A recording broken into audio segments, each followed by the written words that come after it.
কোরবানির পশুতে এমন বাধাসমূহ যেন না থাকে, বা এমন বাধাসমূহ থেকে কোরবানির পশু মুক্ত হইতে হবে যেই বাধাগুলির কোনো একটি বাধা থাকলে সেটা যথেষ্ট নয়, মানে চলবে না বলা হয়েছে নবী করিম সাল্লাল্লাহু আলাইহি ওয়াসাল্লাম হাদিসে। সেগুলি একটি হাদিসে এসছে। হাদিসটা সংক্ষেপে শুনিয়ে দিই, কারণ সময় এগিয়ে চলে যাচ্ছে, সামনে আসছে হাদিসটা, এখানেই সরিয়ে দিই।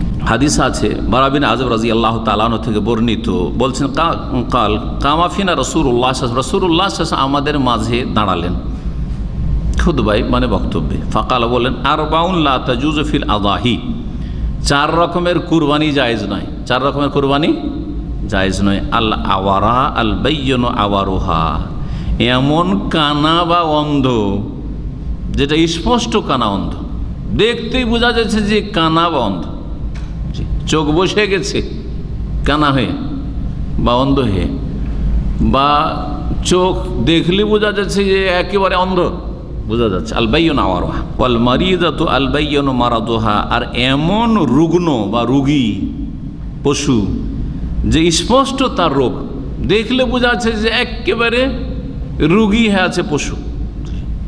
ওয়াল আরাজা আল বাইয়িনু দালউহা, আর এমন খোঁড়া যে স্পষ্ট খুঁড়িয়ে খুঁড়িয়ে হাঁটছে, স্পষ্ট একবারে বোঝা যাচ্ছে যে খোঁড়া ন্যাংরা পশু, স্পষ্ট বোঝা যাচ্ছে। তাহলে সামান্য যদি একটু খোঁড়ায়, বেশি বোঝা যাচ্ছে না, ভিড় ভাড়ে থাকলে বোঝা যাচ্ছে না, কিন্তু একটু ভালো করে চেক করলে বোঝা যাচ্ছে, তো ওলামারা বলেছেন যে উত্তমের খেলাফ, তবে জায়েজ আছে। কারণ নবী সাল্লাল্লাহু আলাইহি ওয়াসাল্লাম শুধু খোঁড়া বলেননি, বলছেন আল বাইয়িনু দালউহা, স্পষ্ট যদি খোঁড়া হয়। স্পষ্ট খোঁড়া কোনটাকে বলবেন? অন্য যে বকরি ছাগলগুলি রয়েছে বা পশু রয়েছে তার সাথে চলতে পারছে না, পিছিয়ে সবসময় থেকে যায়, এটা হচ্ছে স্পষ্ট খোঁড়া হওয়া। স্পষ্ট রোগী, স্পষ্ট দুর্বল। ওয়াল আজফা আল্লাতী লা তুনকি, আর এমন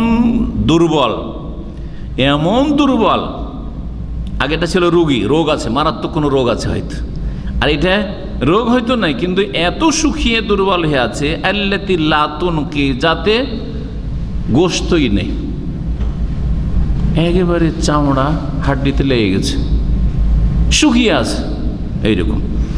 এই 4 রকম কোরবানি জায়েজ নয়। রাহ আহমদ, মুসনাদ আহমদ রয়েছে, আবু দাউদ রয়েছে, তিরমিজি, নাসাইতে রয়েছে, হাদিসটি হচ্ছে সহিহ।